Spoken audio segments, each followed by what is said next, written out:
Welcome at last to the great battle of my time, and I truly mean it this time. This was a truly great battle for my time. It took hours and hours to paint this son of a gun, but it's actually surprisingly easy to paint. Well, that's at least what I thought. Welcome to another Battle Games in Middle-earth tutorial painting video. This is the third in my series of me tackling the War Mumak, the Mumak Warleader. And this one, I'm actually going to be tackling the beast itself. So let's get down to it. A lot of material to cover, and a lot of skin, tusks, and muchos other bits as well. I started with Charadon Granite as a plain base coat on the skin. You could start with dry brushing straight onto the black undercoat, but Charadon Granite provides a nice dark grey base to work on rather than building up from a black base coat, because I thought a black would look too dark in the recesses. Also, before I get onto this, a handy tip inherited from the first part of this series. I didn't glue it to its base so that I could get to its underside when painting it, but I did blue tack it to the table this time. It's such a big model that you should be careful to not knock it over. If you've seen my earlier video, you'll know it's fairly easy to do this. Anyway, now back to dry brushing the skin. I mixed some Commando Khaki, that Xandri dust, into Charadon Granite, so about a 50-50 mix. Then I get to work dry brushing it all. I have to say that despite this model being over 15 years old, excluding the forge-wheeled add-ons of course, it's incredibly detailed. The skin is just so textured, it basically paints itself, although actually it doesn't. Imagine holding a paintbrush with that trunk. Ridiculous.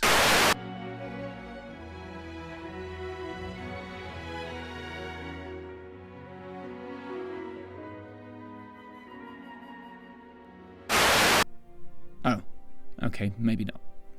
Anyway, the point is the skin is so textured, it's really easy to build up a nice skin by just dry brushing them. So that's what I continue to do, despite sometimes feeling like I'm never making any progress at all. This colour alone took well over 10 minutes to dry brush all over. But it's important to keep going over and over it, even with the same colours, to make that layer build up and look really, really nice.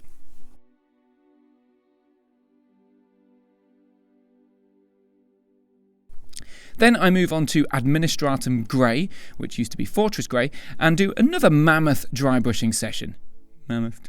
This time about 6 minutes, just building that grey up lighter and lighter.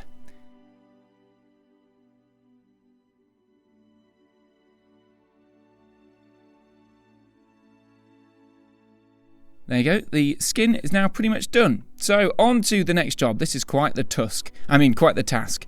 Those tusks are massive and mean. I start with Commando Khaki, that Xandri dust, which I watered down a bit to make sure it went on nice and evenly. So I just sloshed it all over the tusk and on the spiky weapon bits. And also don't forget the toenails and the tiny little tusks above the mouth. They're easy to miss. Next, using an old chestnut wash, but the gloss version of Agrak's Earth Shade will do the trick too, I give the tusks a good old helping of that shade.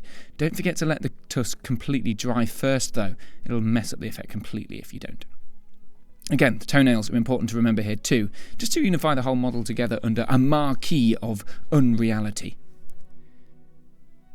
Also, spot me watching Ardour Unleashed on my laptop there. Now, how's about time for the howdah? Also known as the large protective boat the Haradrim stand on while firing arrows down below. Incredibly protective considering it's made of cloth and wicker.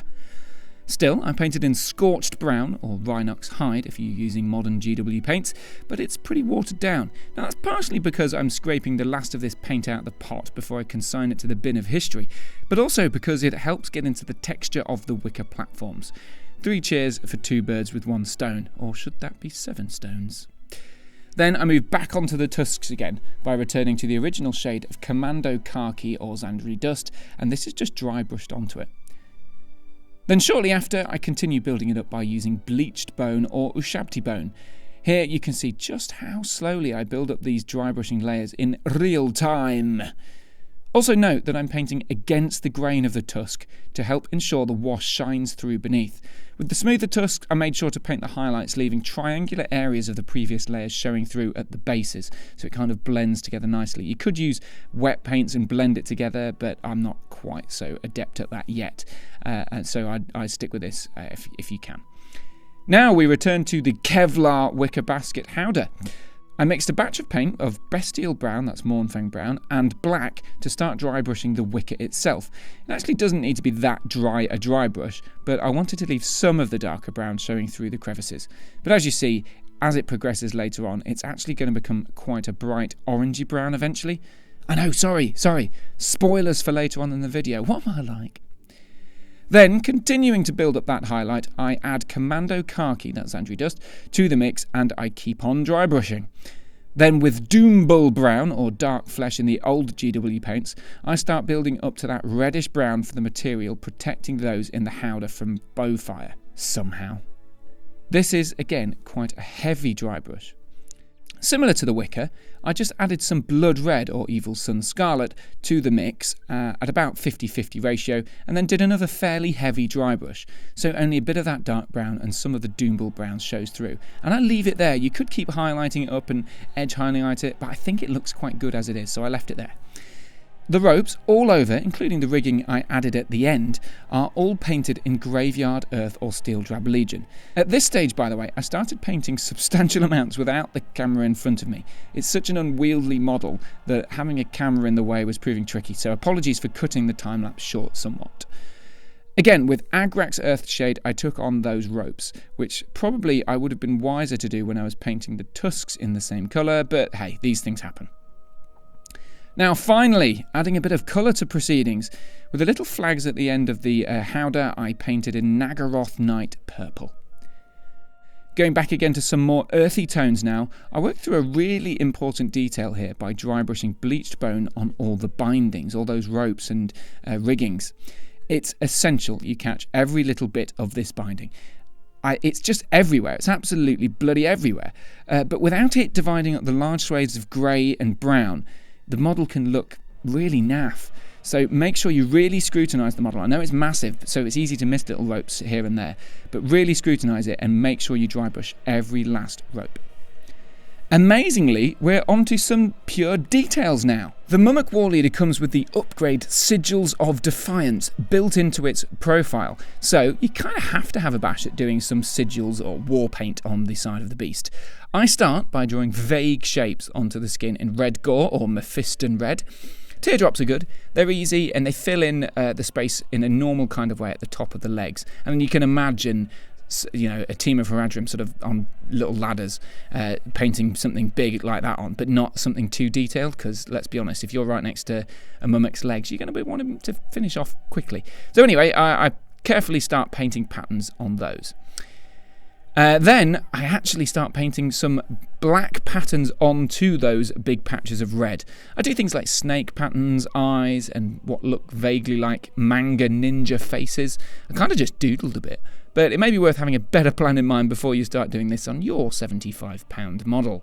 Still, you can always paint over in red and start again if you hate what you've done. I tried to keep the patterns consistent across the Mumak and the Warleader too, so make sure you have an idea of what can work on a tiny flag and on a massive Mumak leg. Some things are really easy to do on a tiny flag, some things not so much. Some things look rubbish on a big leg, but look great on a little flag, so try and find something that looks okay.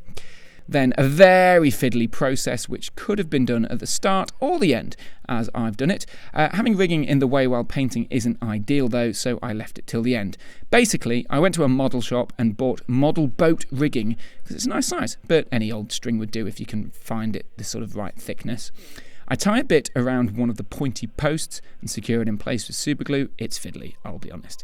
It takes a few goes. Then loop it around the next post that it's joining onto and rinse and repeat. Sounds simple, but it's bloody awful work. If you're anything like me, I hate gluing bits together as it is. This rigging is just so fiddly. It's the same with doing stringing bows. Good luck. It ended up being a hugely time-consuming process for me, but I think you'll agree it's pretty much essential to get that desired finish effect of what they look like in the movies. My ropes came green, so I painted them bleach bone, but it may have been wiser to invest in white rigging in the first instance. At least mine look a bit shady because they're green built up to bleach bone rather than just white. And voila! There you have it! The Mumak Warleader's Royal War Mumak. As you may have noticed, I didn't include how I painted the Warleader himself this time.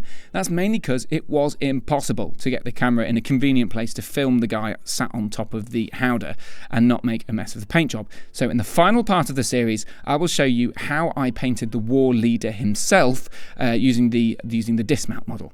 Apologies for the delay on this video, but I appreciate your continued support, comments and likes and subscribes. I hope you enjoyed it, and until next time, where I'll be tackling the Warleader himself. Thanks for watching. Now something is about to happen that has not happened for an age. Mammoth is a gathering.